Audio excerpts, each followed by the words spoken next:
सभी भाई बहनों को प्रणाम। गायत्री महामंत्र। ओम भूर्भुवः स्वः तत्सवितुर्वरेण्यं भर्गो देवस्य धीमहि धियो यो नः प्रचोदयात्। ओम गुरु ब्रह्मा गुरु विष्णु गुरुदेव महेश्वर गुरुदेव साक्षात् परब्रह्म तस्मै श्री गुरुवे नमः।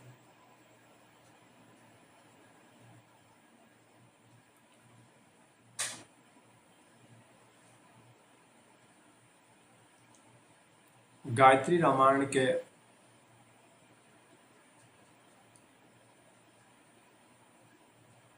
एक से 18 तक के श्लोकों के ऊपर मैंने पूर्व में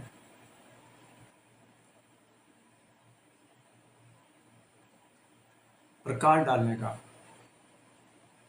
प्रयास किया गया। गायत्री रामायण ये गायत्री मंत्र के शब्दों का इसमें समावेश है। गायत्री के शब्द रामायण के श्लोक में क्या उसका अर्थ भाव और मानव जीवन के लिए उनका कर्तव्य बोध एवं उपलब्धि तथा प्रेरणा का संदेश इन श्लोकों में सम्मिलित है। भाई बहनों, गायत्री रामायण के 24 श्लोकों में वो मानव जीवन के लिए महत्वपूर्ण उपलब्धि भरी हुई, प्रगति भरी हुई आदमी को जीवन में जीने के लिए जो कठिनाइयां आती, उन कठिनाइयों से कैसे संघर्ष किया जाए, लड़ा जाए एवं कठिनाइयों को पार करते हुए जीवन के महत्वपूर्ण पड़ाव तक कैसे पहुंचा जाए और मानव जीवन का उद्देश्य साथ साथ में हमारा समाज का और गुरु का भी उद्देश्य पूर्ण हो। इन श्लोकों से हमें हौसला साहस बढ़ता। जो गायत्री रामायण के 24 श्लोकों के शब्दों के ऊपर मंथन विचारणा करना चाहिए। आज मैं गायत्री रामायण के 19वें श्लोक पे प्रकाश डालने का प्रयास कर रहा हूँ। बोलो गायत्री माता की, परम पूज्य गुरुदेव की वंदनीय माता।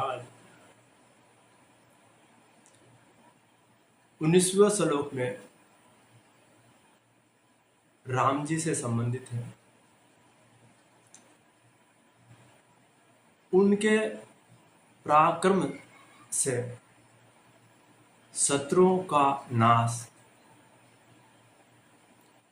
उस राम को धन्यवाद। राम के पराक्रम से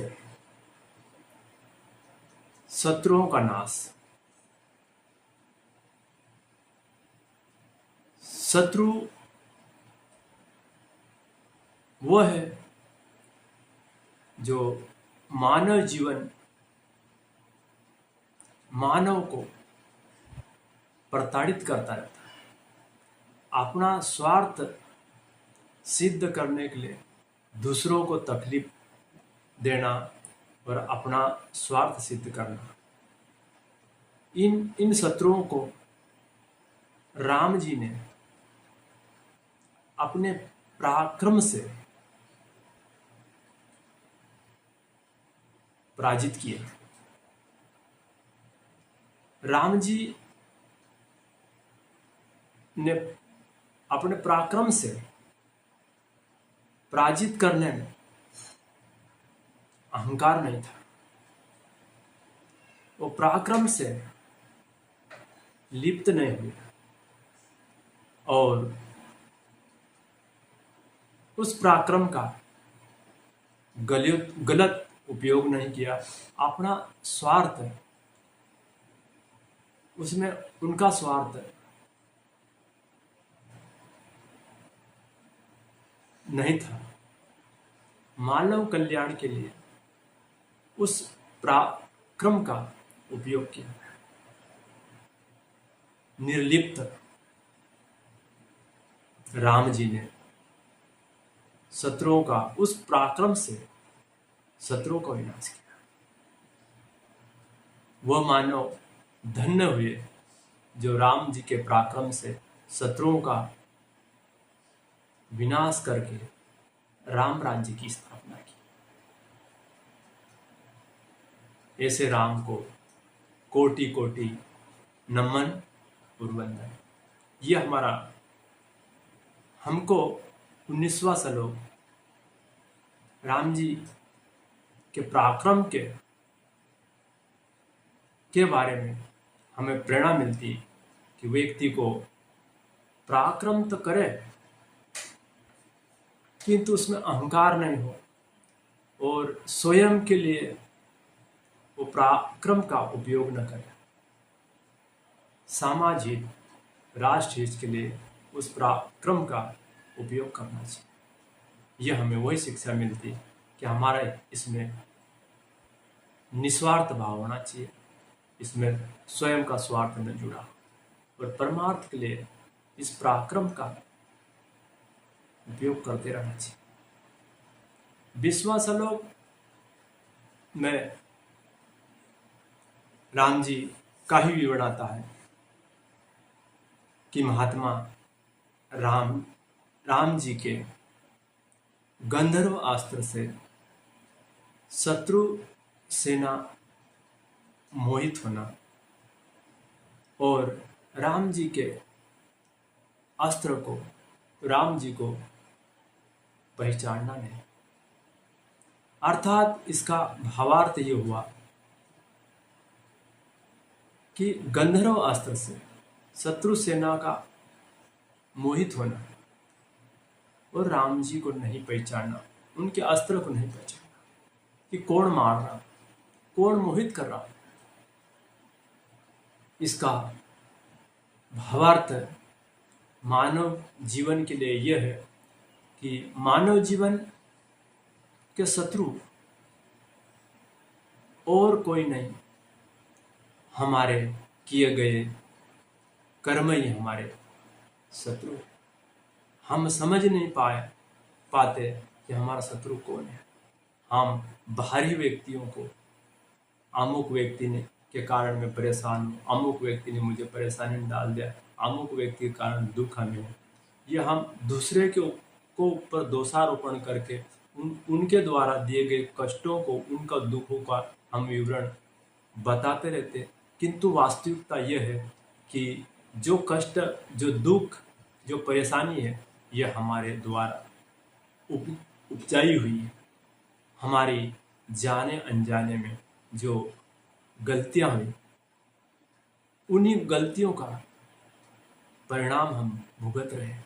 कुछ पूर्व जन्म के प्रारब्ध कहो या इस जन्म के कर्म कहो, उसी के कारण हमारे दुख और कष्ट हो रहे हैं, उन्हीं का भोगते रहते हैं और हम उन्हीं कष्टों को, दुखों को दूसरे के ऊपर दोषारोपण करते हैं।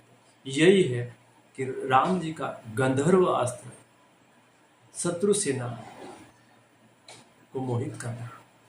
हमको ये जानना चाहिए कि हमारा कर्म ही हमारा दुख का कारण है, हमारा प्रारब्ध ही दुख का कारण। भाई बहनों, इस रहस्य में मानव जीवन उनके लिए यही है कि अपना कर्म, अपना चिंतन, अपना व्यवहार में शुद्धता लाए, पवित्रता लाए तो दुख का कारण नहीं हो सकता।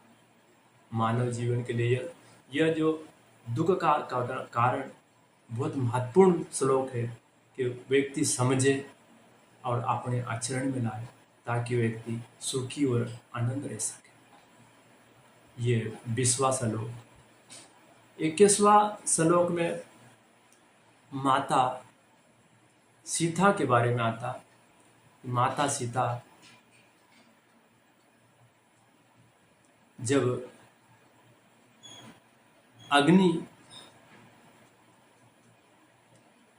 अग्नि परीक्षा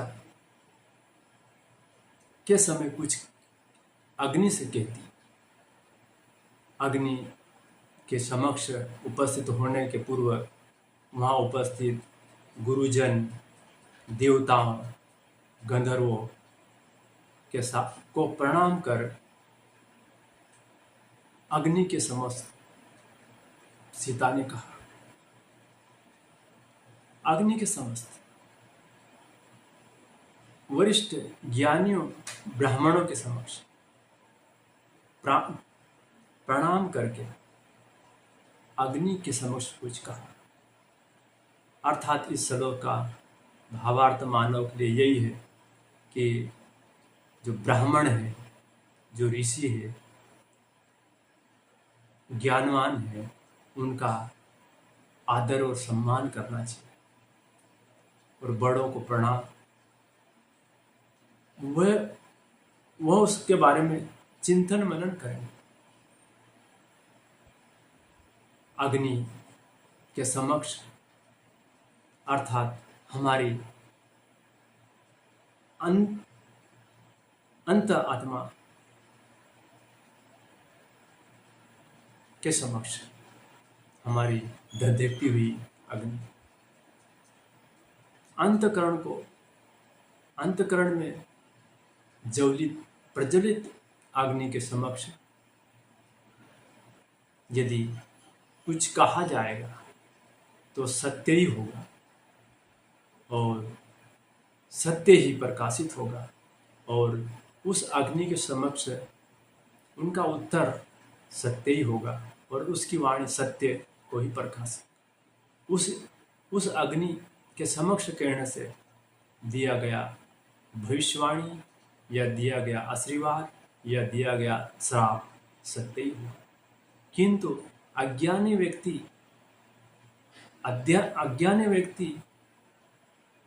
अंतकरण की अग्नि तक बात उसकी नहीं पहुंच पाती। वह अज्ञानी व्यक्ति के द्वारा किया गया शब्द असत्य होता है, झूठा होता है और उसका कोई प्रभाव नहीं पड़ता। यह हमारे वरिष्ठ ब्राह्मणों के समक्ष को प्रणाम करना और अग्नि के समक्ष कुछ कहना। इस श्लोक में यही बताने का प्रयत्न किया गया कि सज्जन पुरुष, सद्गुणी पुरुष संपदावान हो, पदवान हो, वैभवशाली हो, किंतु सद्गुण उसमें होने पे वो बड़ों का, ब्राह्मणों का, देवताओं का हमेशा नम्रपूर्वक उसका व्यवहार करेगा, उनको आदरणीय, उनको सम्माननीय मानेगा और वह उनको पूजनीय मानता है।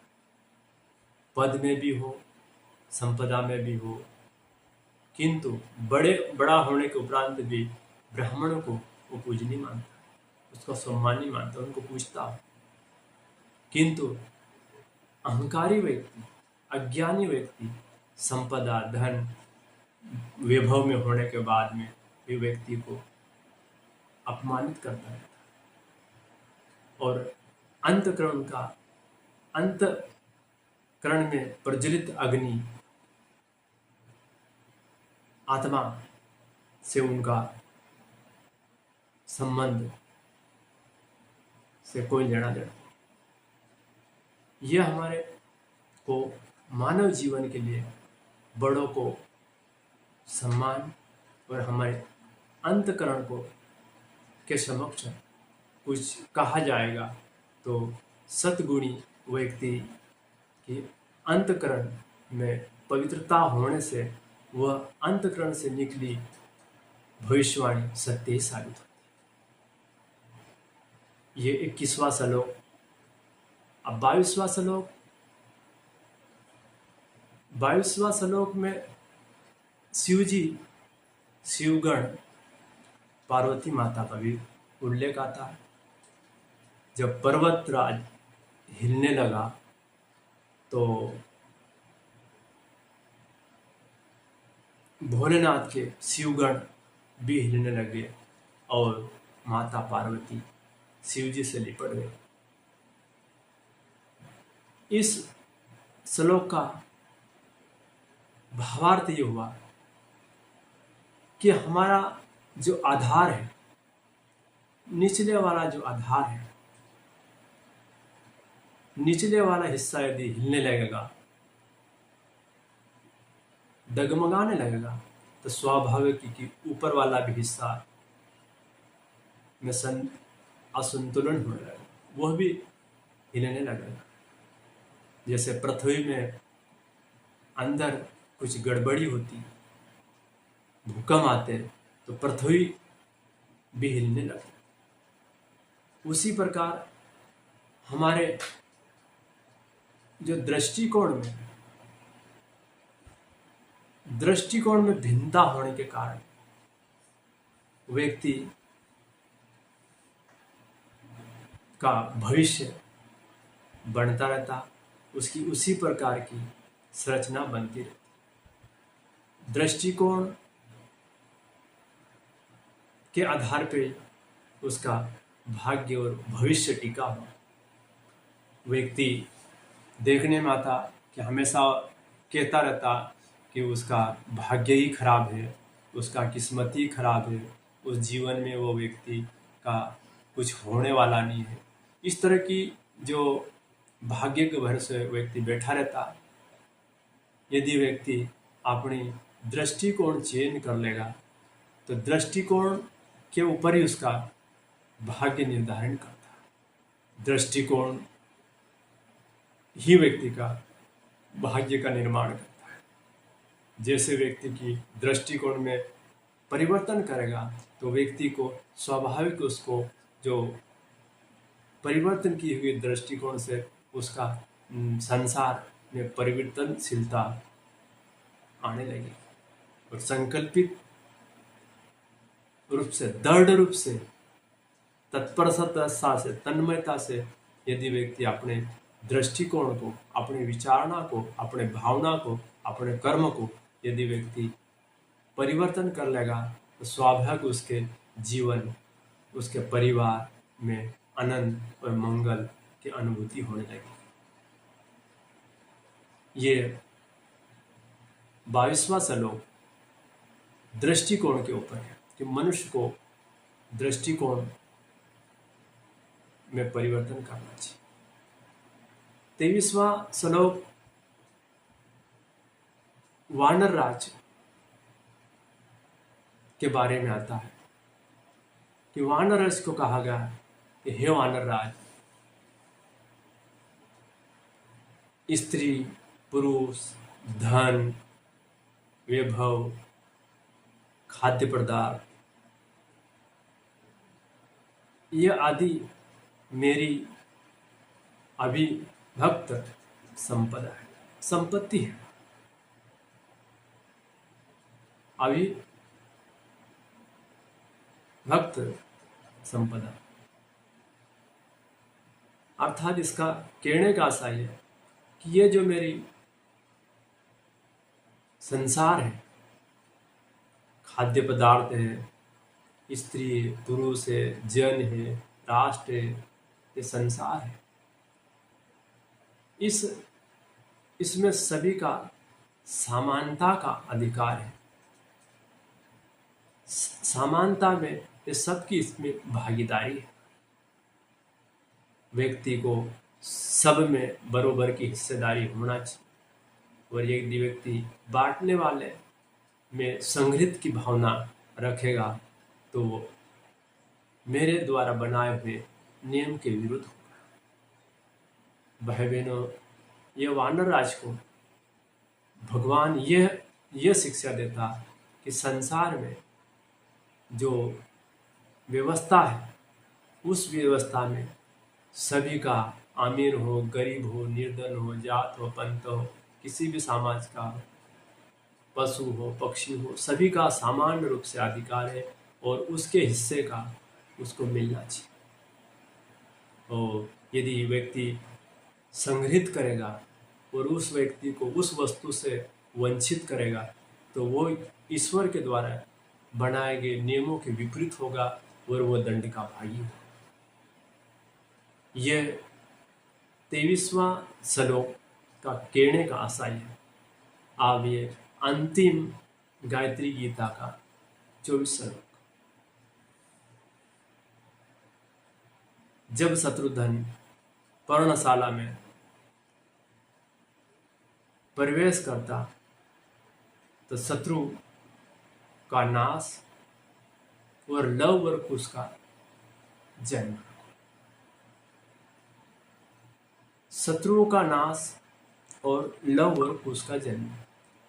इस अंतिम श्लोक का भावार्थ यह हुआ कि माता सीता को 2 पुत्र प्राप्त हुए, लव और कुश। लव और कुश का आशय ये हुआ कि सद्ज्ञान और सत्कर्म।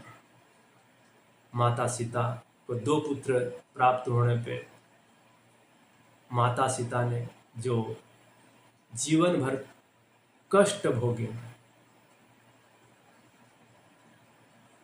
जीवन भर तकलीफ भोगी, तो उन तकलीफों का सभी प्रकार को कष्ट जब दोनों प्रकार के पुत्र उनको प्राप्त हो गए तो वो माता आनंद विभोर होने लगी। सभी कष्टों को भूल के अपने दोनों पुत्र में मग्न हो गए, सभी कष्टों को भूल गए।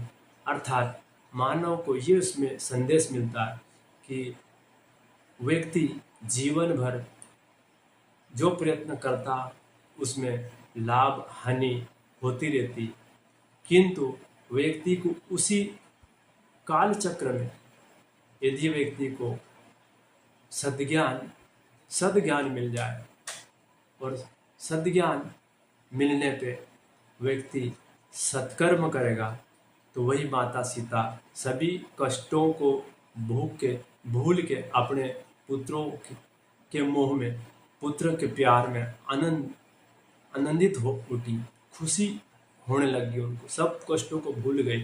तो उसी प्रकार मानव जीवन में भी जो कष्ट आते, परेशानी आती, उन कष्ट और परेशानी में व्यक्ति को यदि सद्ज्ञान मिल जाए, और सद्ज्ञान मिलने एक पक्ष हुआ, ये लव हुआ और कुश, दोनों की पूर्ति होना चाहिए।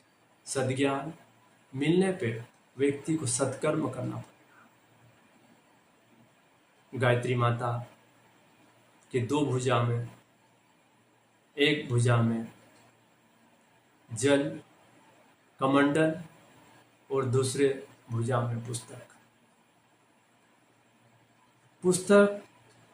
अर्थात सद्ज्ञान, कमंडल अर्थात सत्कर्म।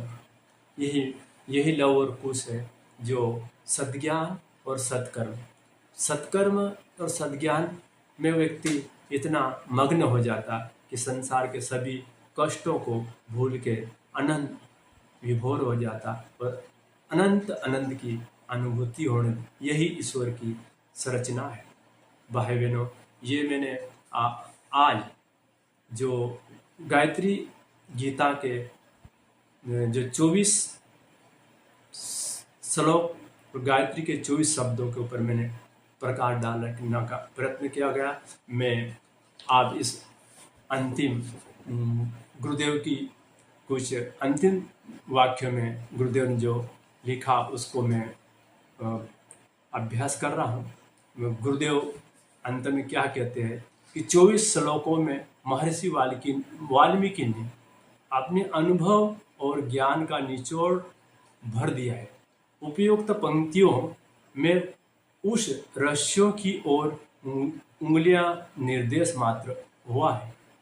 विघ्न विचारक इन 24 सूत्रों में छिपे रहस्यों पर स्वतंत्र चिंतन करेगा तो बड़े से बड़े अद्भुत ज्ञान रत्न इसमें छिपे हुए मिलेंगे। भाई बहनों, ये मैंने गायत्री के 24 शब्दों के रामायण के 24 सलों के ऊपर मैंने जो प्रकाश गुरुदेव के साहित्य के अनुसार प्रकाश डालने का प्रयत्न किया गया। ओम शांति शांति शांति।